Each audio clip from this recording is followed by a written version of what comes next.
throughout its history, Russia has captured foreign lands, colonizing indigenous peoples, destroying their national identity, then using the same peoples to seize new territories and enslave other peoples. As we'll see today in the 21st century, the methods that the Kremlin used almost 500 years ago just do not change. And it does not matter what the name of the state is. Muscovy, the Russian Empire, the Soviet Union or the Russian Federation, the essence remains the same. Today, as in the past, are the enslaved people, Chechens, Ingush, Karachays, peoples of Dagestan, Ossetians, Balkars, Adyghes, and other peoples of the Caucasus, being under the burden of Moscow's occupation for more than 300 years, give their lives away for the imperial ambitions of the Kremlin, seem to be completely forgetting how, over the centuries, the Muscovites killed the ancestors in the same way and took their lands, and after the occupation the survivors were forced to submit and forget the atrocities of the Kremlin. National history was rewritten, cultural heritage destroyed, repressions took place.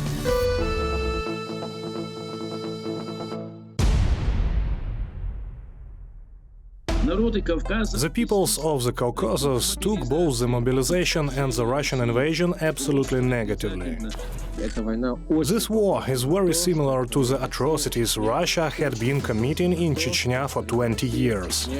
The first people who came out against this mobilization were Chechens. The protests were probably the last straw for our people expressing their dissatisfaction with Putin's policies. In fact, the mobilization in Ingushetia just failed.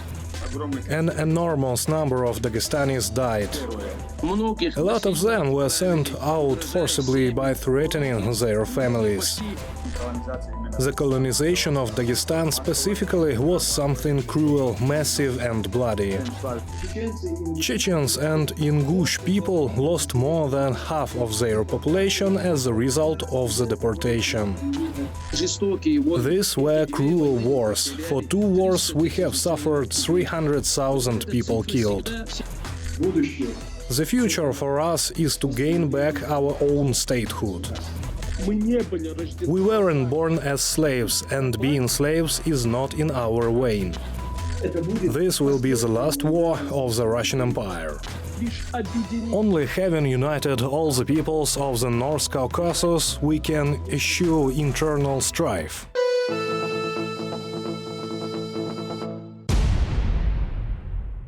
On February 24, 2022, Vladimir Putin conducted the beginning of a so-called special military operation, despite the total propaganda that was trying to convince that the war was supported by every single soul. A lot of people turned out to be against the war in Caucasus.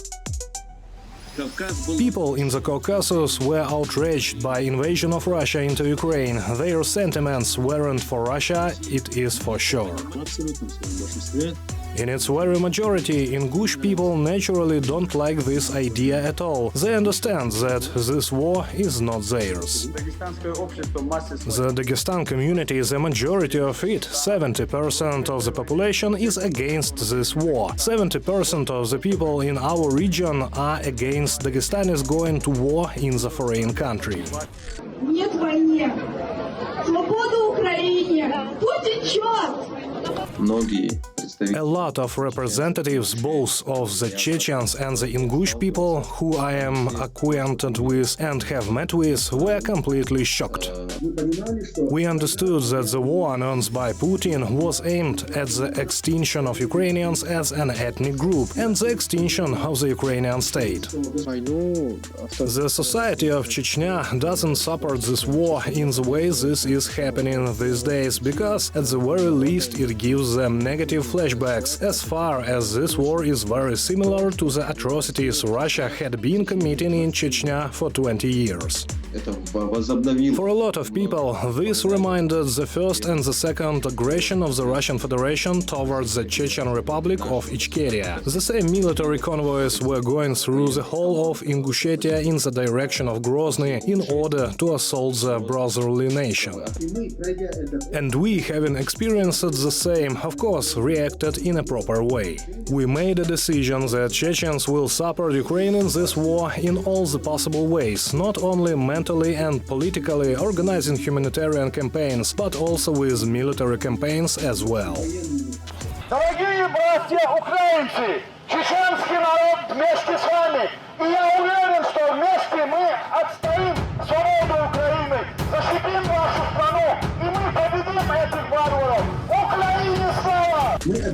We announced the recruitment of volunteers to Ukraine to fight for it against the Russian aggression. Государственный комитет деоккупации ЧРИ готов приступить к формированию добровольческих отрядов из числа граждан ЧРИ для отправки в Украину. The real attitude towards the criminal war the peoples of North Caucasus showed when Putin announced so-called partial mobilization. The first people who came out against this mobilization were Chechens. From several hundreds of women who came out, dozens were detained. There are some of them whose fate is still unknown. Those leaders who were trying to bring people out were quickly detained. And after this, it spread to Dagestan and other national republics.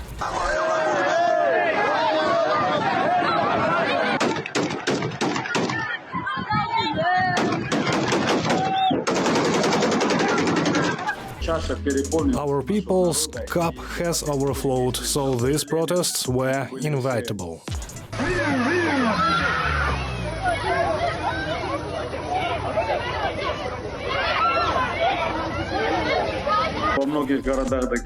In many cities of Dagestan, first of all in the capital in Makhachkala, also there were other cities where protests happened.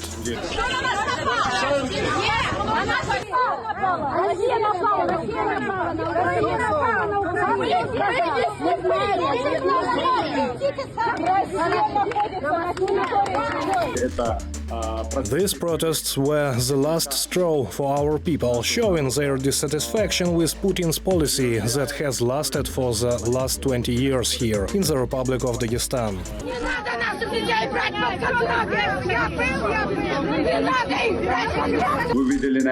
You saw how women were beaten, pushed and shoved into the cars, how men were beaten. There are so many videos on the internet how 7 or 8 equipped men walk one man and circle him and just beat. This is just lawlessness. Вот эти герои, которые... Смотри на него, его дети, он его бьет, скотина. Смотри на него, смотри на него. Что ты его бьешь? The protest potential exists, and it is quite high. In some regions it is higher, in the other it is lower. But the most intense actions were in North Ossetia. In North Ossetia, people openly went to rallies. They were trying to do everything possible not to be mobilized. When the mobilization started, people started doing everything possible, using all methods to evade it. There were some documents, excuses, certificates and so on, and many say that due to this, in fact, the mobilization in Ingushetia failed. The mobilized people should at least do compulsory military service. There are very few such people in Chechnya. It is connected with the fact that Russia didn't let the Chechens do a military service just not to nurture a new rebellious Dudayev's army, as they call it, behind their backs. The army that would come to fight against them for their independence. Despite all of Kadyrov's actions, he had to publicly announce that there will not be any mobilization in Chechnya. As a result, they had to do this using not the Chechen local residents, but from all of Russia, and not only Russia, but from the Collective Security Treaty Organization countries. The notion Kadyrovites is not about just ethnic Chechens. This is a national mix, and even international mix that is something new in Russia. Even the workers of the Russian Ministry of Internal Affairs and National Guard of Russia, a lot of them refused to go to Ukraine. They were told that they wouldn't fight, just continue completing their duties as workers in these organizations, but these people refused. Since the beginning of the full-scale invasion of Ukraine, a big number of Dagestanis refused to fight. 350 sailors of the Caspian flotilla that were next to Odessa refused to participate in it. Their ships had to turn around and come back to the point of their dislocation in the Caspian Sea. All this in total proves that the peoples of Caucasus reacted either to the mobilization or to the Russian invasion just negatively, and these sentiments still have not ceased to occur. Мой дед воевал, чтоб ты белый. Мой дед воевал за мою родину. Это за мою родину воевал. Да, воевали. Это было A lot of people were sent out with force by threatening their families. Some went voluntarily because of their stupidity. I do not advocate them, they are criminals. When the war finishes, we will definitely arrest those people who went to Ukraine voluntarily and issue for Ukraine to sentence them. A huge number of Dagestanis turned out to be in the Russian armed forces. They are not only in the military units that were put on the territory of Dagestan, but also in the military units of the Stavropol Krai, of the Chechen Republic, in Moscow region, all Siberia and so on. If we are speaking about the ethnic Chechens that are on the side of Russia in those units, then at the same time, simultaneously, at the very beginning of the war, during the first 2 months, there were 3,100 of ethnic Chechens. That was the peak. That's it. We don't have any other numbers. Approximately 1,300 people were sent from Ingushetia. This is an enormous number for our people. We won't hide that, in fact, a huge number of Dagestanis died. This is the first. Not everyone, not all the people in Dagestan actually understand the real number of killed. Due to the data posted by the Ministry of Defense of Ukraine, the Russian army has already lost 246,000 soldiers and officers. Mostly those are representatives of the indigenous peoples from national republics that currently are part of the Russian Federation. The minorities are also in the provinces. Of course, they pull out everything they can from us. They don't touch big cities because the stability of their power depends on them. Any empire, and Russia is an empire. Whatsoever somebody says Russia did not go through decolonization, that every empire went through. So it uses the peoples, the border peoples. We have to understand that the Caucasian peoples have almost nothing to do with the Russian people. They differ mentally, culturally, and have absolutely different values. And as if it is not enough, peoples of the North Caucasus are considered to be third-class people. They are believed to be some black buggered chocks, some kind of unworthy monkeys, and so on. Yesterday they called us terrorists, charged us with being terrorists. We were very bad terrorists, too much devoted to Islam and so on. But today we are something opposite. We represent the traditional values. We have to fight for Russia in the first rows and things like that. More than 190 nationalities live on the territory of Russian Federation. Most of them are indigenous peoples enslaved and colonized by Moscow in different periods of the history. So how did peoples of the North Caucasus turn out to be part of Russia after all?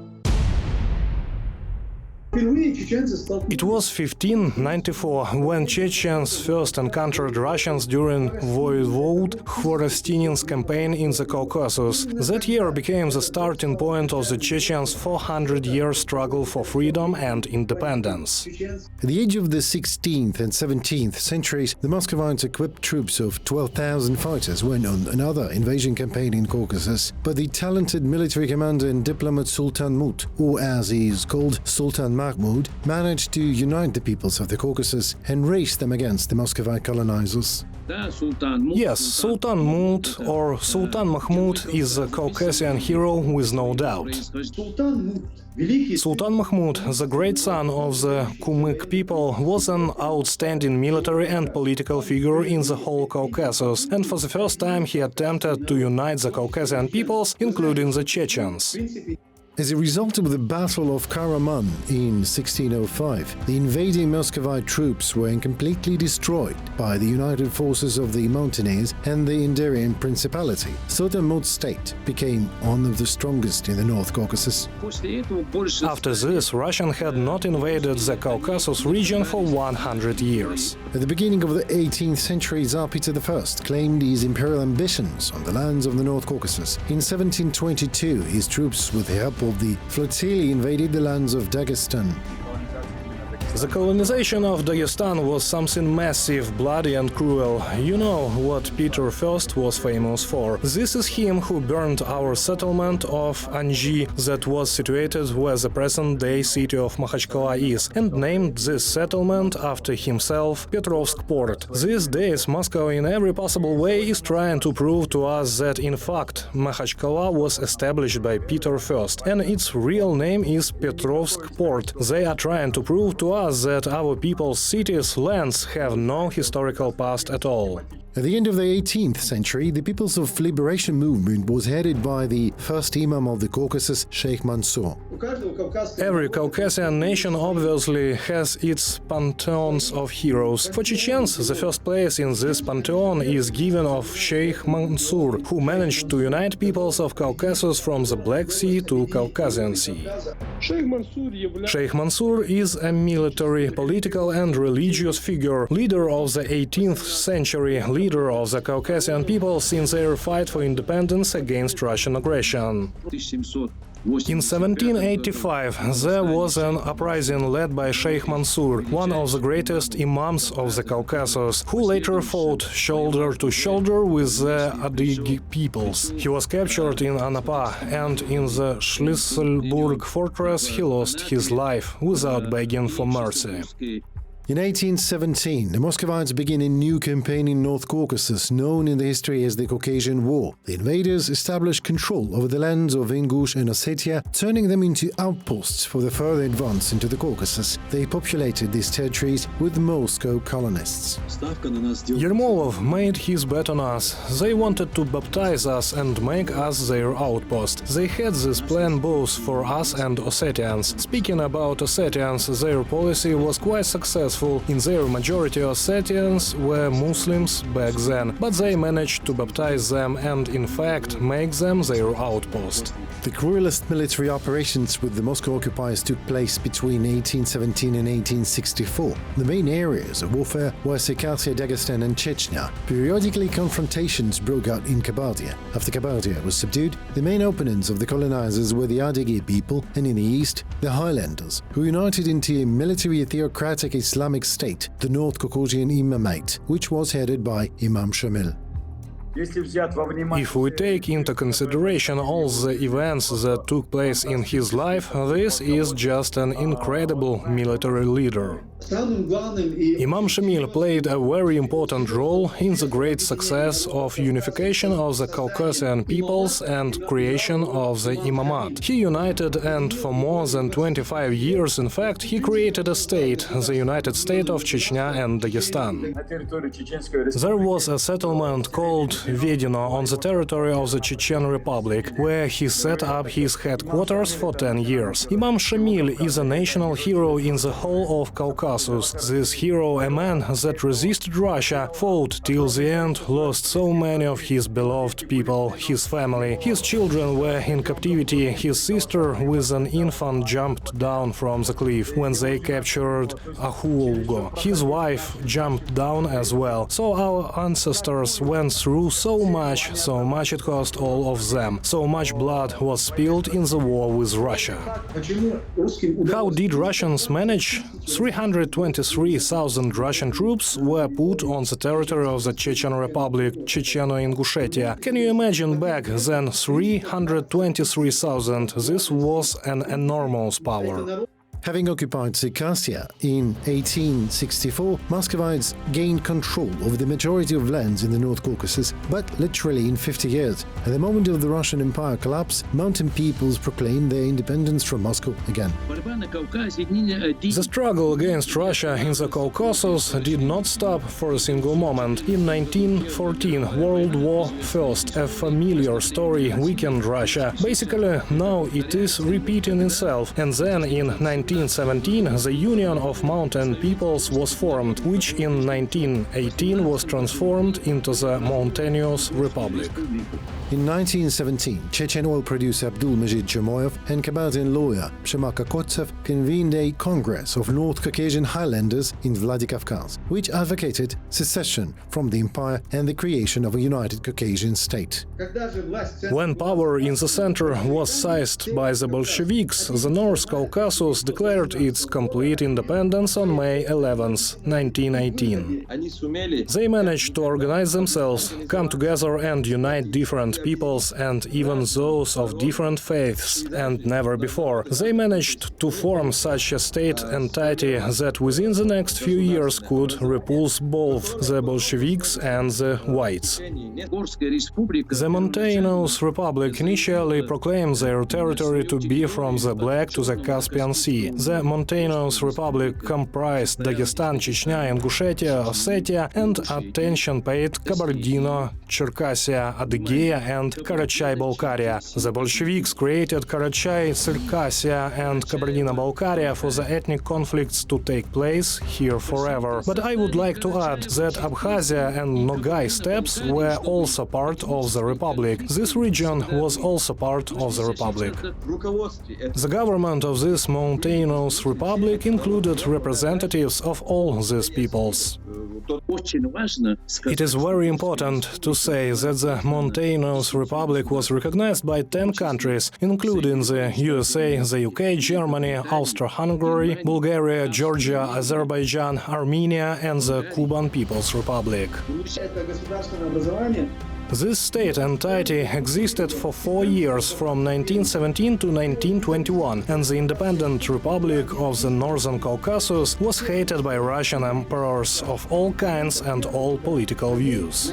In October 1919, a turning point occurred on the fronts of the Civil War. The Soviet troops seized the initiative and advanced in the southern direction. In March 1920, the Bolsheviks occupied Vladikavkaz and Grozny, and by 1921, they had fully established control over the whole North Caucasus.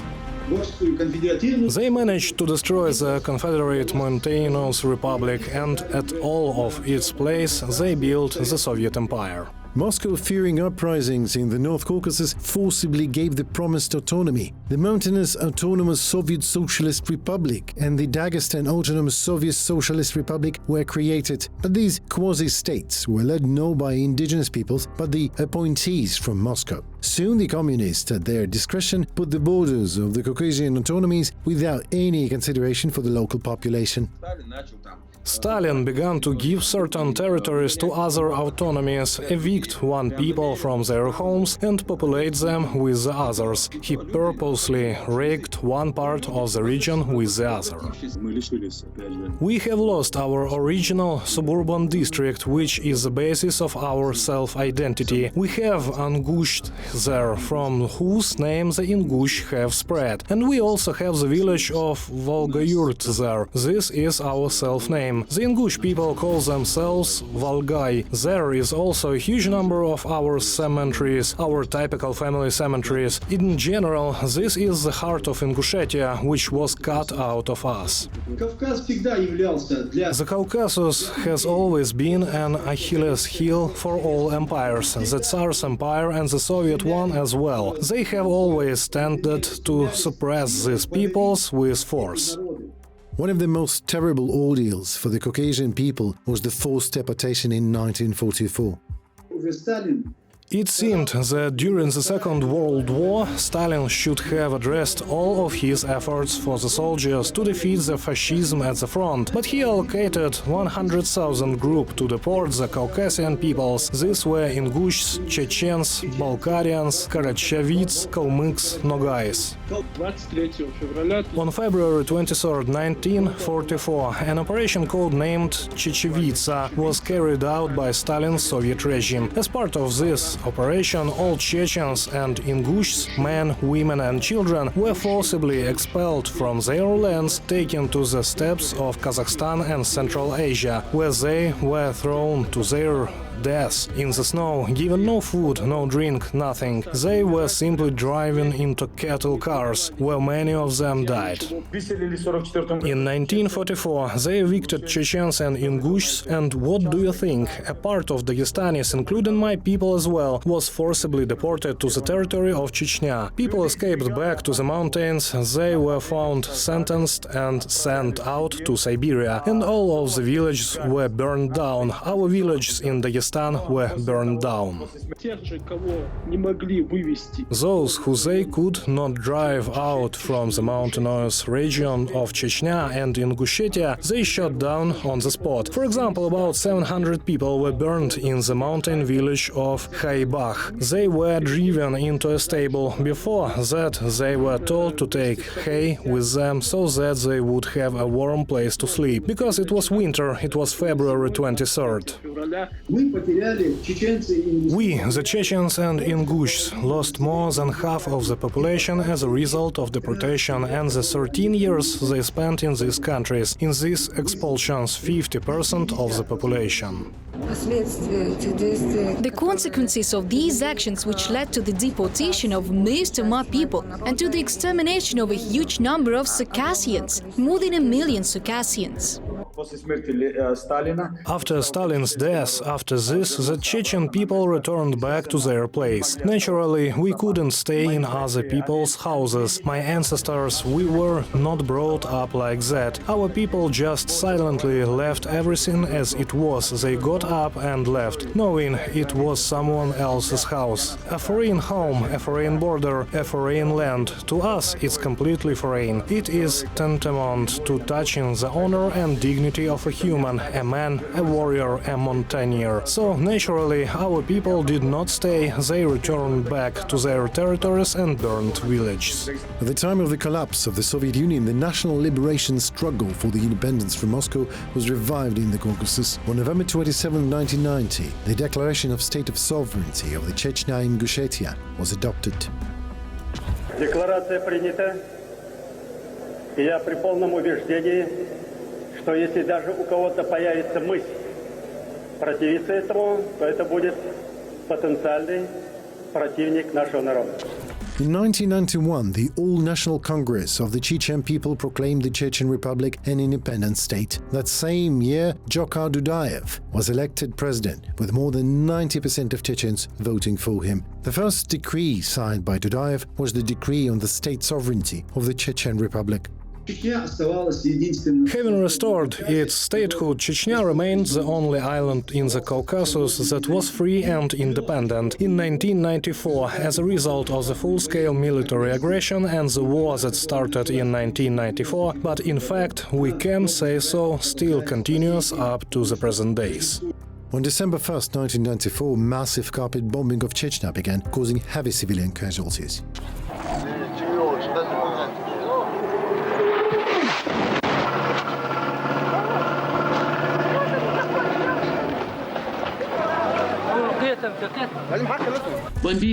Our maternity homes were bombed, our hospitals, markets were bombed. Those places where the most innocent ones gathered. On December 11th, the Russian army moved from 3 directions, from Ingushetia, Dagestan and Stavropol Krai, towards the Chechen capital, Grozny. У нас бьются сердца. Пока руки могут держать оружие, ни один чеченец не сделает шаг назад. Мы будем стоять насмерть, защищая свою землю. The Kremlin was counting on a small and, most importantly, quick victorious war, but the result was huge losses and fierce resistance of the Chechen people, led by Dzhokhar Dudayev.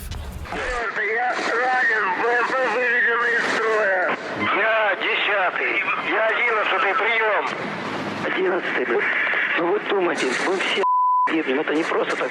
Надо конкретная и быстрая помощь.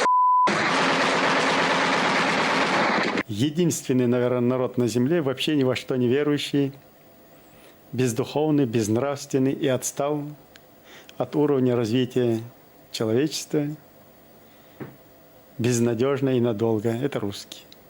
Никакой веры нет, никакой вере не подчиняется. Не привержены никакой духовности, нравственности, отсюда и морали. И морали.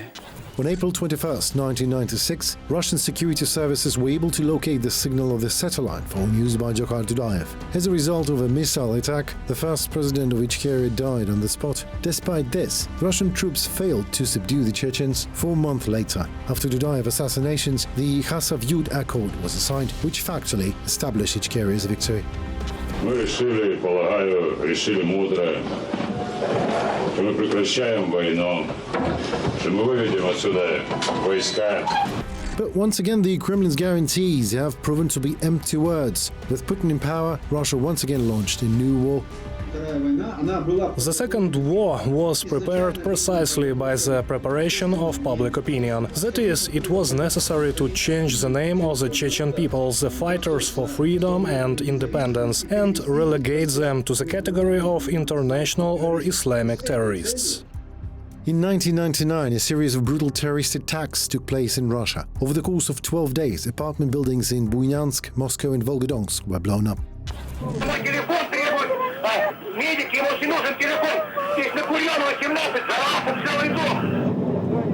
The Kremlin claimed that those terrorist attacks were carried out by the so-called Chechen terrorists. You can find a huge amount of proof that those explosions in Moscow, Volgodonsk and Buyansk were organized and carried out by the Russian special services.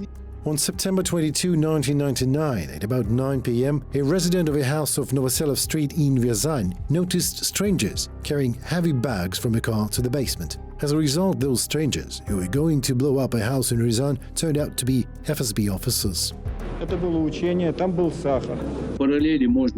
Right now, we can draw parallels with Ukraine. In the same way, they portrayed the invasion of Ukraine as a special operation, denazification, and there we have a counter-terrorist operation, there is international terrorism, and so on. In 1999, the Russian army invaded Chechnya again and began ruthlessly destroying entire towns, literally wiping them out.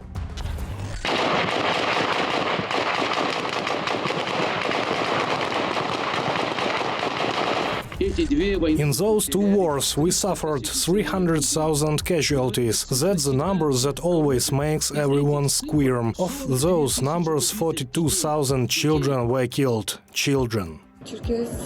Circassians are on the verge of losing their language, on the verge of complete assimilation and extinction as a nation. This is a direct consequence of the Russian imperial policy. What we see today in Ukraine have already been practiced in Circassia and in general the Caucasus. Chechnya is under Russian occupation. The entire republic is a concentration camp where an absolutely anti-Chechen occupation regime was established as a result of the 30-year war. Thousands of courageous Chechens have given their lives in the fight against the enemy, and now they understand it.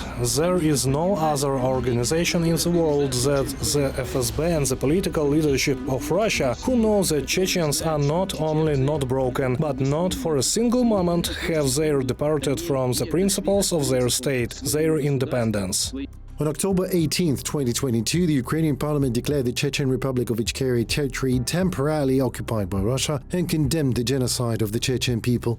The peoples of the North Caucasus only need to be shown that they have a right to fight for their independence. Our religion requires us to be independent. This is a fundamental thing, and people in fact do not pay much attention that this is our religious obligation. Our religion demands it from us. I am sure, and we are all sure, that as soon as we get rid of this oppression, this empire, we will be able to come to an agreement, we will be able to find ways to resolve some minor disagreements, because they are minor today. The situation that we are facing now jeopardizes the very existence of our peoples, our languages, our identity. Never in the history of the Caucasian peoples had we ever had internecine wars. Never. Since the very appearance of Russia in the Caucasus, they started to sow discord and standoff. Русизм страшнее фашизма, нацизма, расизма, всех человеконенавистнических делов. The peoples of the North Caucasus and any other peoples today that are in colonial dependence and are colonial peoples, their future is the restoration of their own statehood.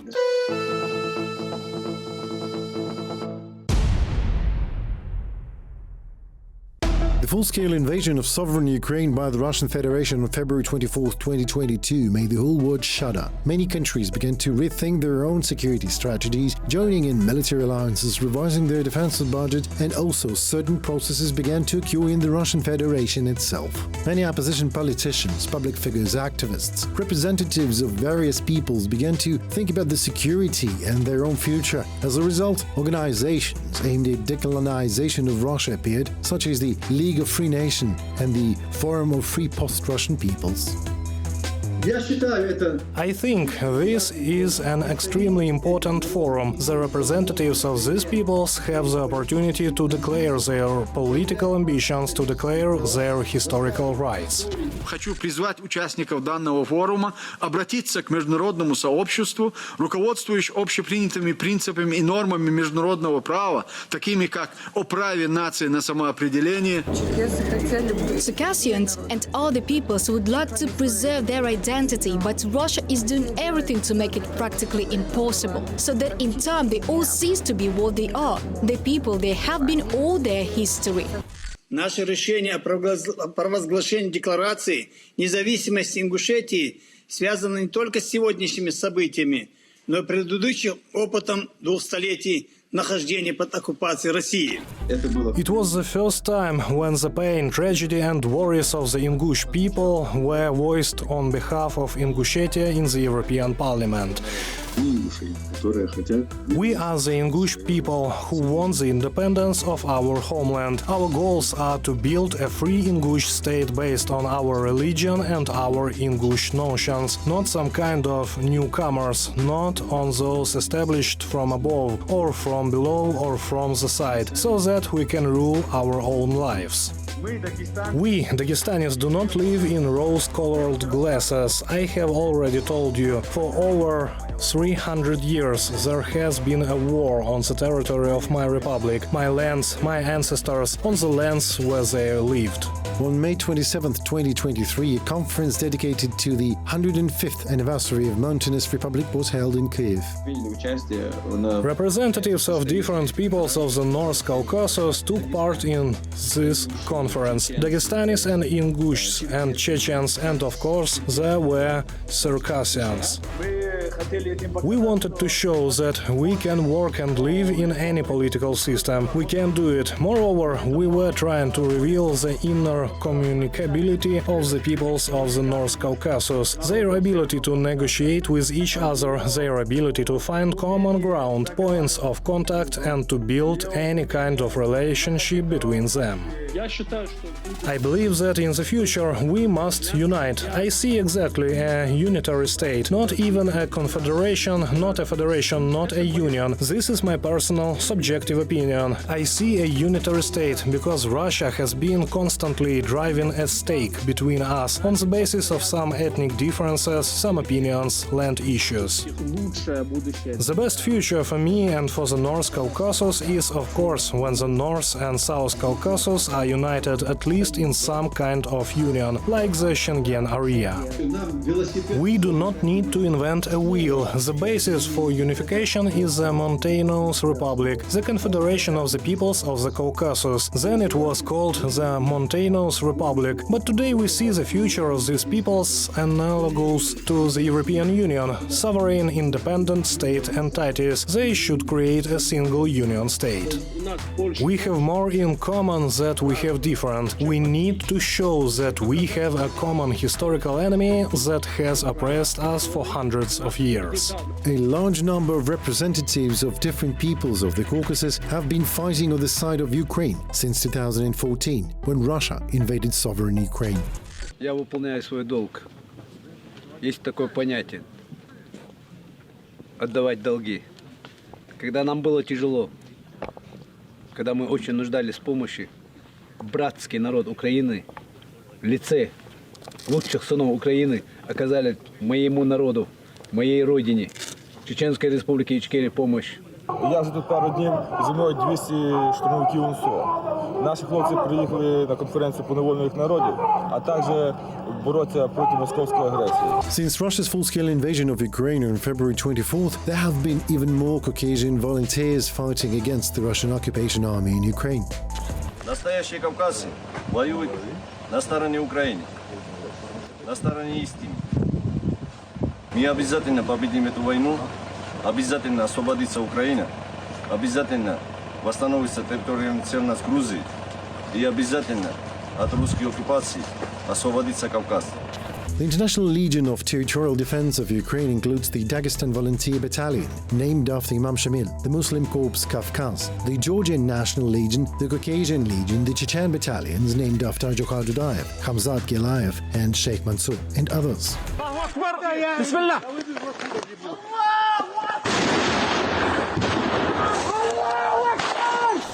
It would be hypocrisy and deception if we were to say that we are fighting Russia today in Ukraine just to protect the Ukrainian people. No, of course, this is far from the truth. Our task today is to inflict maximum damage to this goddamned country in Ukraine, to break the backbone, of course, and to return home.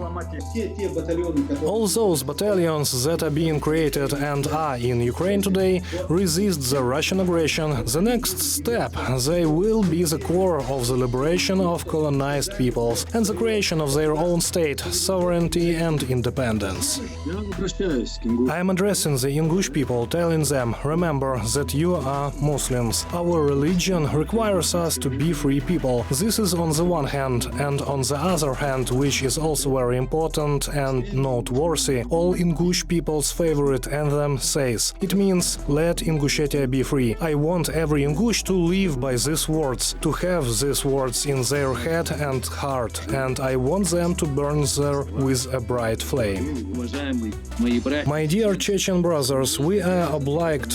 It is our duty today to help in this historical rift. If some of our peoples of the Caucasus are hovering somewhere and they are a little behind politically, this does not mean that we should leave them on the margins of history. We must take them with us and move together with them towards historical freedom and the creation of a Caucasian state. I am asking you to treat this with understanding. Historically, we, the Chechens, have been a very responsible people. We have always given a hand to the neighboring peoples. We urge our compatriots, our brothers of the various peoples of the North Caucasus, to put aside all these secondary grievances, misunderstandings or any speculations, and to strive today for the one and only goal that is important for us today. This is the liberation and deoccupation of our territories. This is the most important thing today. I am calling on the peoples of the North Caucasus to remember that we were born free, that we were not born to be slaves, and being slaves is not in our win. We are free-flying people, so let us strive for this freedom. I am sure that this war, which Putin and the collective Putin unleashed in 2022, will be the last war of the Russian Empire, and we must make sure that it will be the last war.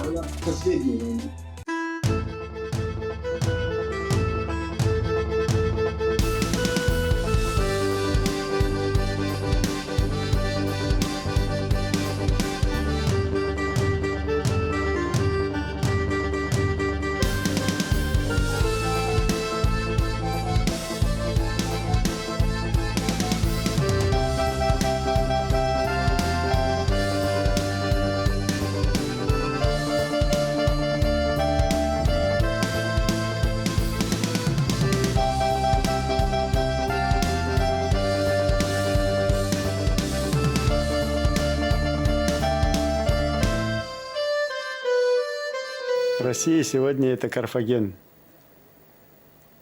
который должен быть разрушен.